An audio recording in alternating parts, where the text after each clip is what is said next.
Hello and greetings from Mexico. Welcome back to my channel. Now, I'm recording at about 3 a.m. and that's for two reasons. One is I was pretty busy all day, and the second one, which is probably more important, is that Mexico is noisy all day, all night. And this is probably the quietest that it's going to be, so I thought I'd just jump on the mic. I had an interesting conversation with one of the locals. She's my newest friend here in Mexico. And the topic of the conversation was colorism. Have you ever heard of colorism? If not, here's the Reader's Digest version. Colorism is a concept that I grew up with in the US. In fact, colorism is very prominent inside the Black community. I have experienced this since grade school. Darker kids like me were less desired than my lighter-skinned peers.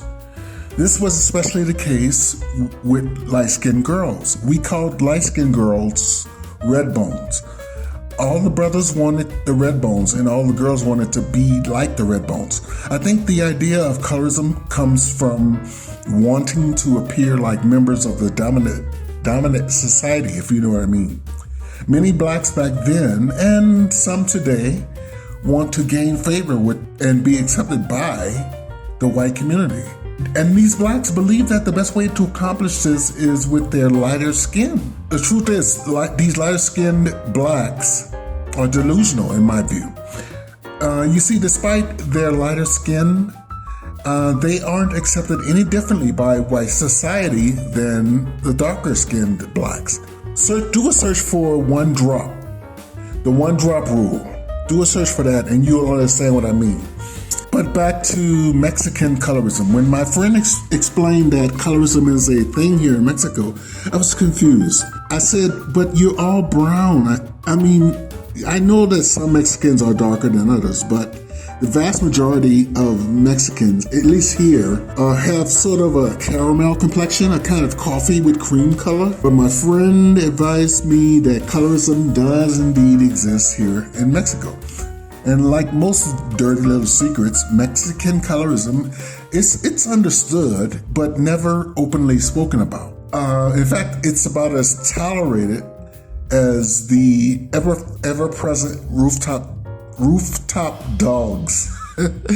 These dogs who live on the rooftops bark all night long. Yes, they're everywhere. Colorism is as common as for example, the lack of education. Only 45% of Mexicans complete high school. Did you know that? What's another example? Colorism is as common and as accepted as the lack of English. Only 10% of the country speaks some English. 10%. Now compare that with 90% in the Philippines. The Philippines is way more poor than Mexico. Anyway, that more on that in a different video. I will compare the differences between Latin America and Southeast Asia in a separate video.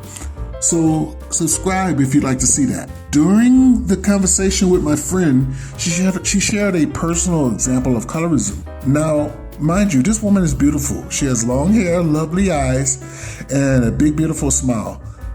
She looks kind of like a red bone, except, of course, she had Mexican features. Some time ago, she was at a bar, and as you might expect with an attractive woman, she was soon approached by a guy. And now, they both struck up a conversation, and what she said to me next nearly knocked me off my chair. She told me that the guy said, quote, "You're dark, but at least you don't have dark facial features, i.e., big rounded nose or big lips." I realized that beauty is subjective. What one guy finds attractive in a woman will differ from the next guy. The point is, this guy considered my friend to be dark. He was implying that not only does he prefer pale women, but he brought home the point that my friend was saying that colorism is indeed a thing in Mexico. As I said earlier, my friend is light-skinned, but apparently this guy wanted someone closer to being white. He didn't necessarily want a white woman, but a woman who appears white. This, my friend, is the very definition of colorism. During our conversation, my friend cited more examples of Mexico's colorism, and by the end, I was better able to understand why I, as a black man, had received the cold shoulder from locals. You know, I've been in this country almost 2 years. I've lived in 4 different states, and the response has always been the same. And I couldn't understand why, because I've been what I think to be so respectful and kind, but it didn't matter. And now I know that it's due to my dark skin. So when my friend was explaining colorism to me, I realized, well, if this is how Mexicans treat each other, then no wonder they aren't as welcoming to people who look like me. Now, if I were to back up, in preparation for my move to Mexico, I watched hundreds of videos by these travel YouTubers. But there are 2 important problems with these travel YouTubers. These travel YouTubers rarely ever engage with the locals. The other problem is that 99% of them are white. It's true. They are either from the US, Canada, or the UK. Now, don't get it twisted, though. I don't disparage white YouTubers. I respect everyone trying to earn a living doing what they enjoy. What these other people do not, and perhaps they cannot, teach us is the reality of life in Mexico. I'm talking about real life, folks. And colorism in Mexico is real life. Non-black YouTubers lack the ability to see this. These YouTubers, they can waltz into any bodega and be treated like royalty. I've seen it. In Mexico, whatever these guys request, they get. But when someone like me requests, say, hot water, I'm treated by locals as if I'm asking too much. Not all of them, but enough of them. Okay, so let me end this video. And I'm going to end this video the same way I began this brand new YouTube channel. My previous channel was all about my experiences here, travel across Mexico. And this new channel is going to be similar, but it's going to be more through the lens of a black man. So I'm going to end this video the same way I started this new channel, by saying that race is definitely a factor.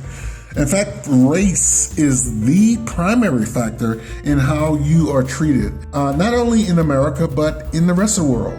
And let's not even get started on how those African students were treated in the Ukraine. Where you remember the Ukrainian evacuees were escorted onto trains leaving, going to Poland and other places. The African students were made to wait and board last. But we'll save that for another video. Until then, if you found this video valuable, then please do subscribe and hit like. Oh, and if you are already subscribed, make sure you're still subscribed, because YouTube has a habit of unsubscribing.